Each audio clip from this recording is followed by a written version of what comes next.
This is WURN 1040 AM, Miami, Florida, covering the Florida Keys to the Palm Beaches. Actualidad Radio, un idioma, todos los acentos, una sola señal.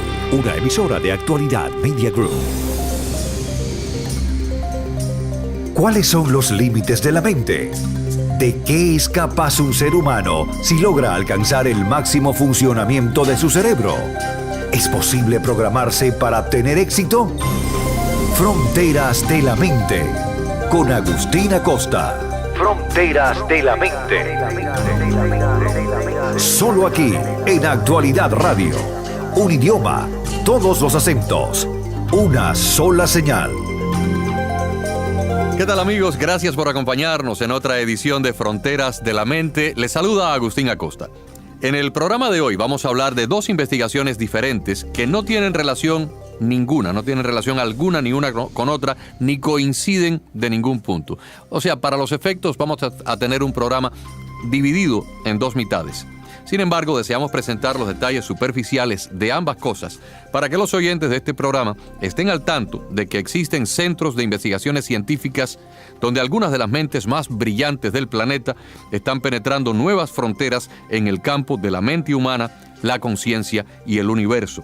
El primero de los trabajos que vamos a comentar tiene que ver con la posibilidad de que en unas regiones de las células humanas llamadas microtúbulos, escuche bien el nombre, microtúbulos, o sea, tubitos en microscopio o al microscopio, radique el mecanismo de interconexión de los seres humanos o de los seres vivos con la inteligencia suprema o universal. Todas las células de organismos vivos, desde un simple protozoo hasta un ser humano, poseen microtúbulos.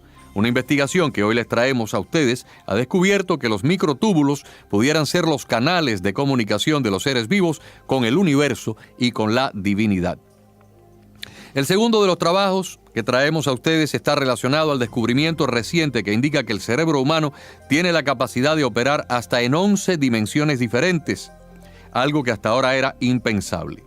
Pero antes de examinar el primero de los temas, o sea, antes de hablar de los microtúbulos, hablemos de algo que pudiera estar relacionado con esto, o a lo cual esta investigación de los microtúbulos pudiera dar algún tipo de explicación.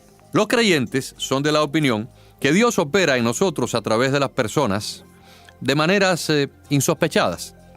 La Biblia, que para los cristianos es la palabra de Dios, plantea que hay situaciones en las cuales nuestra acción y nuestras circunstancias están influenciadas por cosas del pasado, o mejor dicho, por las acciones de nuestros antepasados, de nuestros abuelos, bisabuelos, tatarabuelos. La Biblia habla de 4 generaciones para atrás. Cosas que no nos sucedieron a nosotros directamente, sino a nuestros antepasados. Esto es lo que se llama la culpa o el pecado intergeneracional.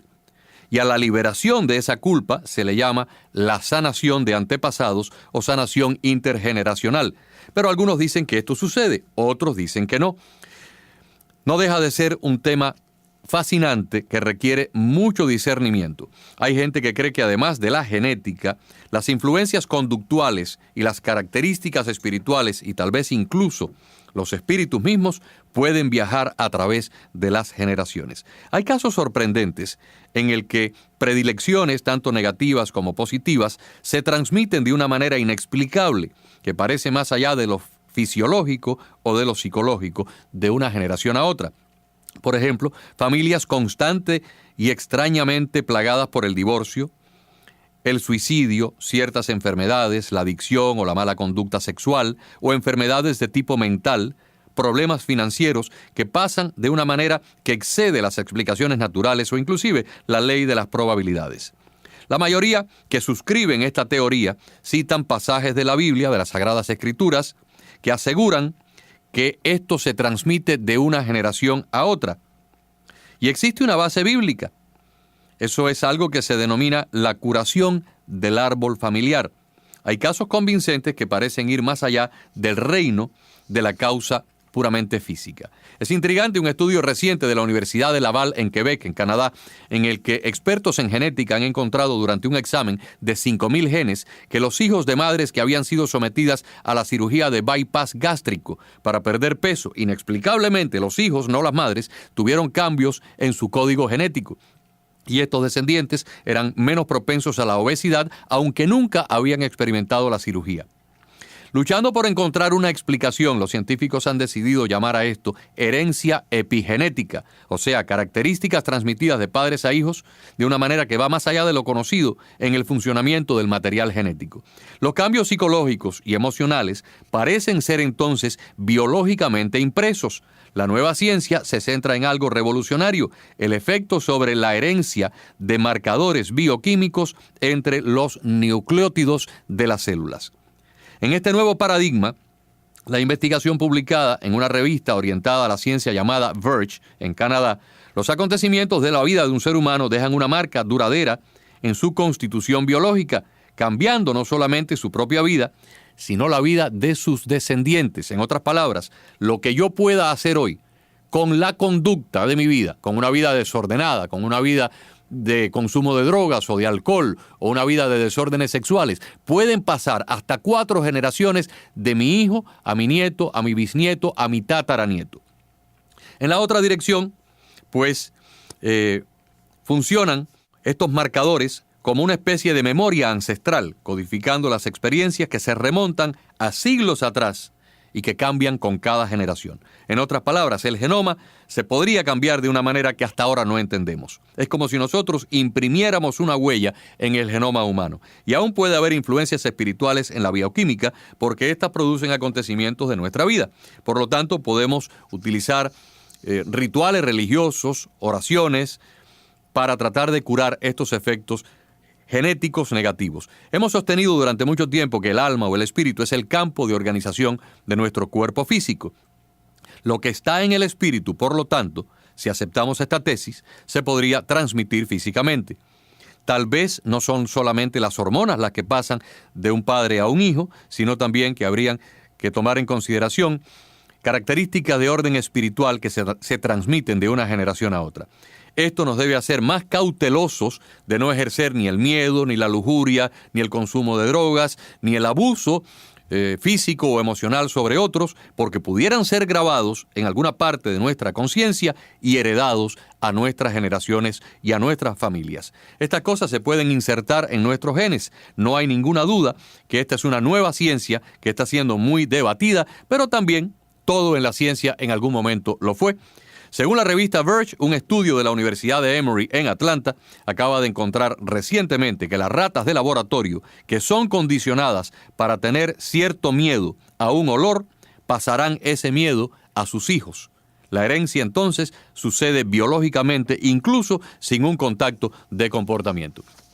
Yo tuve la oportunidad de someterme en un momento de mi vida a una sanación de antepasados. Tal vez otros días, con más tiempo, le voy a comentar el proceso, cómo fue. Hasta ese día, yo sufría todos los días del año de problemas gastrointestinales de rechazo a la leche. Inclusive utilizaba leche sin lactosa y aún así me caía mal.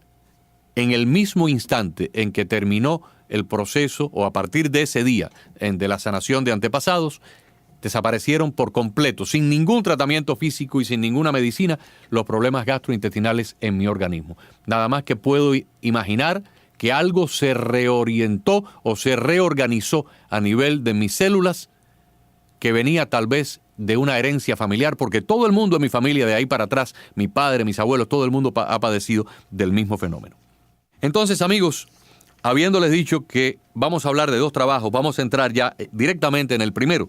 La conciencia es el conocimiento inmediato que tenemos de nosotros mismos, de nuestros actos y reflexiones, pero también la capacidad de los seres humanos de vernos, de reconocernos, de juzgarnos y de analizarnos. Ahora, la física cuántica, o más correctamente la mecánica cuántica, ha revolucionado la visión científica de la realidad de la conciencia y ofrece una base científica y sólida de conocimientos para ampliar los horizontes mentales. 2 científicos de renombre mundial, los expertos en física cuántica Stuart Hameroff de los Estados Unidos y el físico británico Roger Penrose, han dicho que pueden demostrar científicamente la existencia del alma sobre la base de la física cuántica. Hameroff y Penrose desarrollaron una teoría cuántica de la conciencia, afirmando que las almas están contenidas dentro de las estructuras llamadas microtúbulos, que viven dentro de las células cerebrales llamadas neuronas.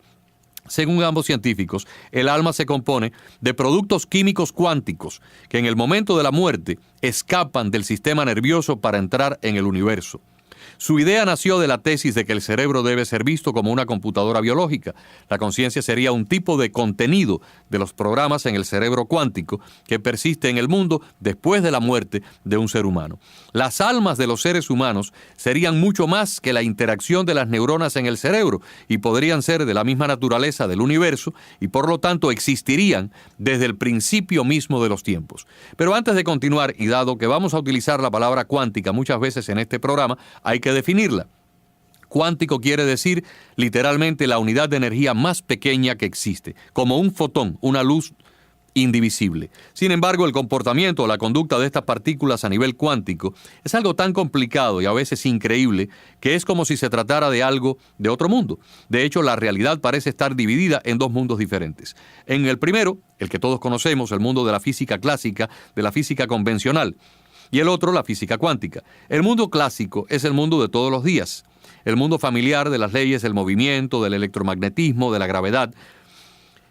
Si usted lanza una pelota, su trayectoria, velocidad, ubicación pueden predecirse perfectamente, y por eso nos permitió esta física convencional ir a la Luna, ir a Marte, ir a otros lugares. Pero en el campo de la física cuántica, y sobre todo de partículas subatómicas por debajo de lo que es el núcleo del átomo, encontramos un mundo en el cual aplican leyes muy raras, completamente diferentes, donde las predicciones son casi imposibles. Por ejemplo, las partículas pueden estar en dos lugares al mismo tiempo. Pueden no solamente estar aquí o allá, sino estar aquí y allá al mismo tiempo.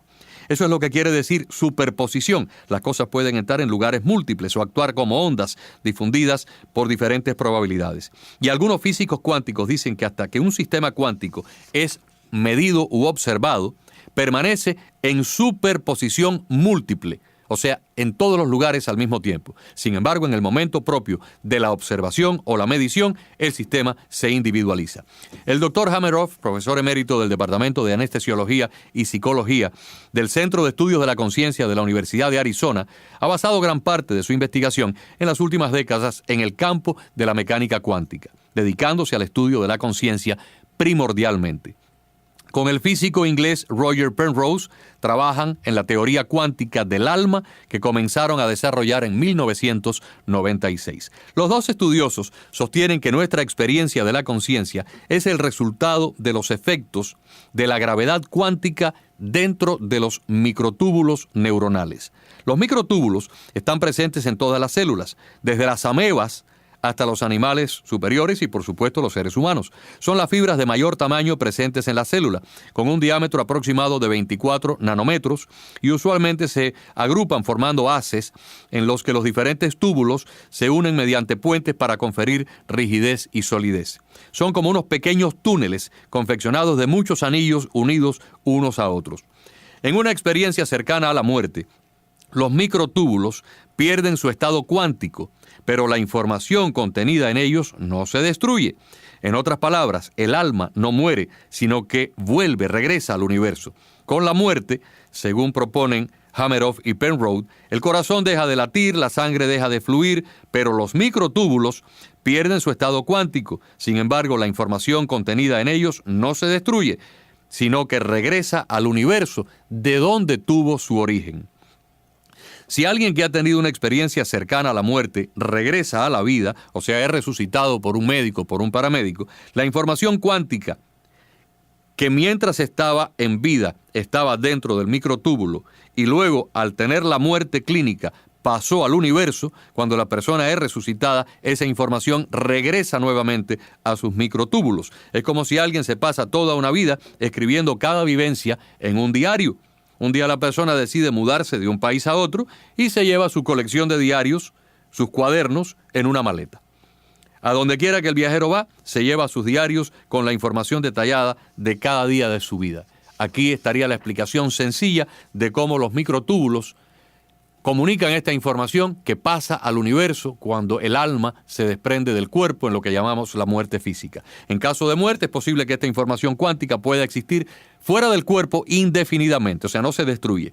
El doctor Hameroff asegura que los efectos cuánticos, que desempeñan un papel importante en muchos procesos biológicos, como el olor, la barra de navegación de las aves, que les permiten a estos pájaros orientarse a largas distancias a lo largo del planeta, o el proceso de la fotosíntesis de las verduras, de las plantas en el jardín, están empezando a convalidar su teoría. Algunos microbios unicelulares, como las amebas, poseen solamente una célula, o sea, son unicelulares, pero carecen de cerebro. Sin embargo, eso no les impide poseer ciertas habilidades cognitivas. Las amebas que no tienen cerebro saben cómo buscar alimentos, cómo y cuándo deben reproducirse y cómo protegerse de ciertos peligros. Pero si no tienen cerebro, ¿cómo se puede explicar que sepan hacer estas cosas? Según los doctores Hameroff y Penrose, la respuesta está en los microtúbulos que poseen las amebas y que la conectan con la inteligencia universal.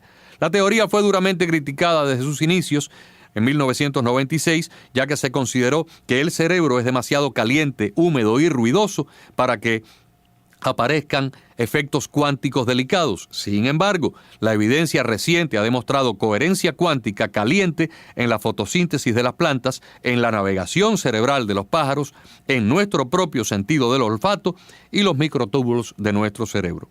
El reciente descubrimiento de vibraciones cuánticas con temperaturas cálidas en microtúbulos dentro de las neuronas del cerebro por un grupo de investigación del Instituto Nacional de Ciencias de Tsukuba en Japón corroboró la teoría de los doctores Hameroff y Penrose. La pareja sugiere que los ritmos de un electroencefalograma se derivan de las vibraciones más profundas a nivel de los microtúbulos. Además, científicos de la Universidad de Pensilvania sugirieron que la anestesia, que borra selectivamente la conciencia sin afectar las actividades cerebrales no conscientes, también actúa a través de los microtúbulos en las neuronas del cerebro.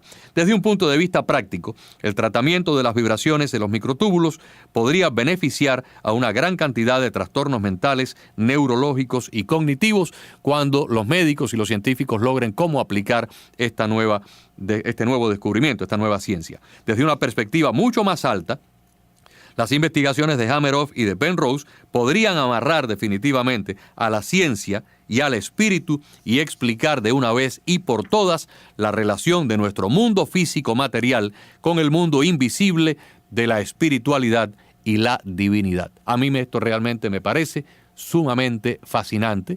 Y en el caso de mi experiencia personal explicaría cómo, por una simple inmersión en un sitio donde había agua, bajo un protocolo de oraciones de un evangélico, se curó de pronto de un momento a otro mi desorden gastrointestinal. Una cosa no tiene explicación con la otra, pero aquí pudiera estar la explicación en esta investigación de los doctores Hameroff y Penrose. Les dije al comienzo que íbamos a tener dos temas diferentes. Aquí va el segundo, que no tiene nada que ver con el primero, pero también me parece fascinante compartirlo hoy con ustedes. Una nueva investigación ha descubierto que el cerebro humano funciona hasta en 11 dimensiones diferentes. El equipo del Centro de Investigaciones Blue Brain, o Cerebro Azul, determinó que en el cerebro existen intrincadas estructuras neuronales que quizás sirvan para realizar tareas complejas o conservar recuerdos. El neurocientífico Henry Markham, director del proyecto, dijo que él y sus colegas han encontrado un mundo que nunca antes habían imaginado. El proyecto Blue Brain tiene como objetivo estudiar la estructura del cerebro de mamíferos, creando una simulación de todo el cerebro a nivel molecular. Esta ingeniería inversa del comportamiento permitirá avanzar en el entendimiento del funcionamiento del cerebro humano, pero también de sus disfunciones. El proyecto se inició en el año 2002, cuando Henry Markham fundó el Instituto de la Mente y el Cerebro y luego firmó un acuerdo de colaboración con la empresa de computadoras IBM. Entendemos el mundo en 4 dimensiones: el largo, el ancho, el alto y el tiempo. 3 de ellas espaciales y una relativa al tiempo. Aunque los científicos creen que puedan existir otras que expliquen determinados fenómenos de la física. Si eso ya es difícil de asimilar, lo que ahora sugieren los científicos de Blue Brain, un proyecto internacional para el estudio del cerebro, parece sacado de una película de ciencia ficción. Los investigadores de Blue Brain con sede en Suiza creen que en el cerebro pueden existir estructuras neuronales de hasta 11 dimensiones diferentes y todas operando al mismo tiempo. Y lo más interesante es que se preguntan si de esa intrincada arquitectura depende nuestra capacidad de realizar tareas complejas o si es el lugar donde se esconden los recuerdos. Según explican en la revista Fronteras de la Neurociencia y la Computación, el equipo de Blue Brain ha empleado la topología algebraica con el uso de poderosas computadoras suministradas por IBM de una manera que nunca antes se había utilizado para descubrir un universo de estructuras geométricas multidimensionales dentro de las redes cerebrales. Al parecer, estas estructuras surgen cuando las neuronas de un cuerpo humano forman un grupo. Cada neurona se conecta a las otras de una manera muy específica que genera un objeto geométrico muy preciso. Cuantas más neuronas hay en el grupo, mayor es la dimensión del objeto geométrico. La investigación del proyecto Blue Brain, amigos oyentes, descubrió que hay decenas de millones de estos objetos geométricos, incluso en un pequeño punto del cerebro con 7 y hasta 8 dimensiones. Y en algunas redes, los científicos llegaron a encontrar 11 dimensiones diferentes. El Dr. Markram sugiere que esto puede explicar por qué ha sido tan difícil entender el cerebro hasta ahora. Las matemáticas que se suelen aplicar para estudiar las redes no pueden detectar estas estructuras y espacios de tantas dimensiones que ahora han visto con claridad con el uso de estas poderosísimas computadoras de IBM. Si ya nos cuesta entender un mundo de 4 dimensiones, uno con 5, 6 o más superaría nuestra comprensión, por lo que los científicos han recurrido a la topología algebraica para describirlo. Es como usar, escuchen esto, la explicación que da el director de este proyecto. Es como usar un telescopio y un microscopio al mismo tiempo. O sea, es como mirar a una galaxia en el espacio a través del telescopio y al mismo tiempo mirar el interior del tronco de un árbol que hay en el bosque a través del microscopio y fusionar ambas imágenes. En el año 2015, los científicos de Blue Brain publicaron la primera copia digital de un pedazo de la corteza cerebral, la parte más evolucionada del cerebro humano y el asiento de nuestras sensaciones, acciones y conciencia. Y en esta última investigación, utilizando la topología algebraica, se realizaron múltiples pruebas en el tejido cerebral virtual para mostrar que las estructuras cerebrales multidimensionales que han sido descubiertas nunca podrían haber sido producidas por casualidad. A continuación, los experimentos se realizaron en tejido cerebral real en el laboratorio de Blue Brain en Suiza para confirmar que los descubrimientos anteriores hechos en las computadoras son biológicamente relevantes, lo que además sugiere que el cerebro se reprograma constantemente durante el desarrollo para construir una red con tantas estructuras multidimensionales como necesite o como sea posible. Cuando los investigadores estimularon el tejido cerebral virtual con un estímulo, grupos de dimensiones progresivamente mayores se fueron formando en un momento para encerrar agujeros de altas dimensiones, a los que los investigadores se refieren como cavidades. Inmediatamente se formaron cavidades multidimensionales.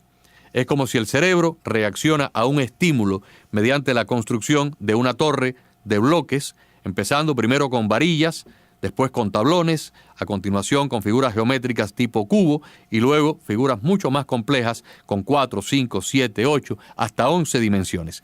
La progresión de la actividad a través del cerebro se asemeja a un castillo de arena multidimensional que se materializa de la arena y luego se desintegra. La gran pregunta que ahora se hacen estos investigadores es si la complejidad de las tareas que podemos realizar depende a su vez de la complejidad de los castillos de arena que el cerebro puede construir. La neurociencia también lleva mucho tiempo luchando por encontrar dónde es que se almacenan los recuerdos del cerebro y quizás pueden estar escondidos en esas cavidades de alta dimensión. Y no podemos aquí dejar de sugerir que lo que hablamos en la primera parte del programa, o sea, la investigación pertinente a los microtúbulos que ocurren dentro de las neuronas, pudiera de cierta forma explicar donde se guarda esa información que llamamos recuerdos.